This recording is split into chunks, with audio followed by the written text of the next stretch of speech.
I adore this album. I love it so much. Hi guys, what is up and welcome to this week's video. So this week I got all of my Facebook like page vote on 2 videos, and this is the video that they voted, so thank you to all of you guys who voted. And today I'm going to be talking about the 5 most underrated Queen albums. So number 5 on my list, unfortunately, is Sheer Heart Attack. I don't think there's been any other Queen album that's literally had a 3-minute Brian May brain-melting solo in it. You know, I think the musicality, the incredible musicianship of this album is clearly evident, you know, and the fact that they did this before they even wrote Bohemian Rhapsody is just top notch in my opinion. I like that with this album as well, Queen were extremely bold and you know, they knew what Queen meant to them. They knew what sound they wanted to give at this point. I think it is still very much rock and roll and grunge in this album. However, you do get that different style of approach that Queen is so famous for, with songs like Misfire and Dear Friends as well. And the fact that you get this from just their 3rd album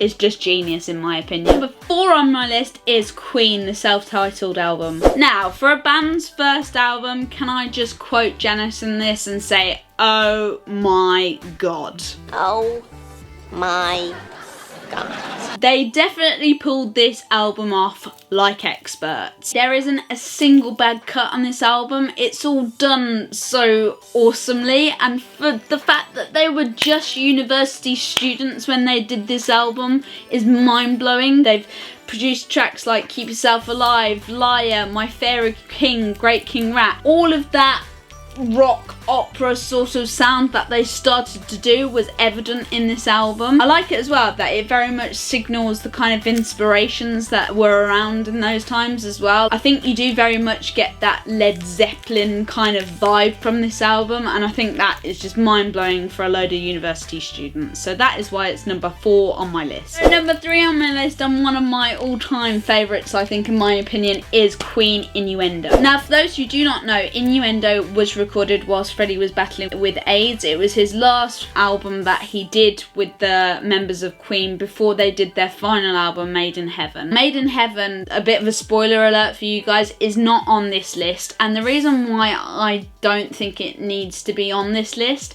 is because Innuendo is the album that they officially did all together. That was the last one that they did all together as Queen. Made in Heaven was done once Freddie had recorded his vocals and she'd already passed away. That's when they had started production on doing this for all of the instrumental bit, and I think that's why in some ways Innuendo is a lot more closer to my heart, because I feel like it's them all together as a band, you know, officially making all of those decisions. This is the album that very much gives that Queen spirit out to everyone, with the first track like Innuendo as well, for a band that knew that they didn't have a singer for a very long time. That track is just phenomenal because it's like they definitely wrote it at the right time for Freddie to sing it. You believe that Freddie is singing his heart out in that song. That dedication is kind of passed on throughout the listener. You're like, yes, this is Queen, this is the music that they have always written. Now the fact that this album finishes with The Show Must Go On kind of mirrors to me Freddie's message to the boys. It's bizarre because that's exactly what the other members had to do. They had to carry on the show without him, and for a last song I think that this is really effective. It's one of my favourite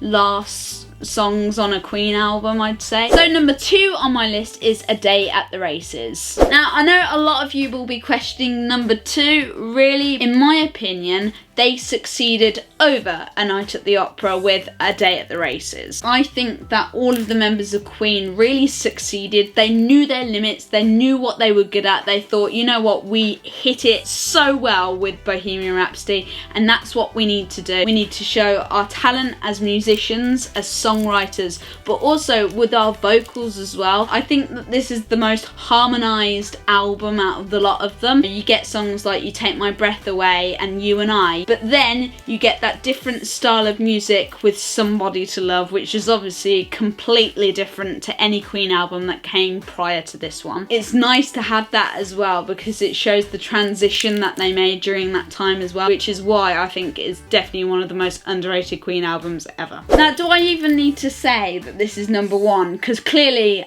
this one is definitely the most underrated Queen album ever. I just absolutely adore this album, and it has two of my favourite songs. I adore this album, I love it so much. What I really love about Queen 2 is that the album songs flow into one another, and when you're listening to an album start to finish, that's actually quite a good way to listen to an album. Yes, there's no Bohemian Rhapsody. Yes, there is no Killer Queen on this album. Yes, there's no We Will Rock You or We Are the Champions. But every single track in this album, trust me when I say this, is valuable. And in my personal opinion, this is really the album where everything just came together and clicked immediately for all of the boys. I think this was them showing everyone what they can do, and they pulled it off. They definitely pulled it off. I don't get why many people haven't heard of Queen 2, because it truly is a musical masterpiece. So guys, that is it for this week's video. I hope you guys enjoyed it. If you did, do not forget to click that thumbs up button, and if you haven't already, please also subscribe, and I shall see you again in another video very soon. Bye!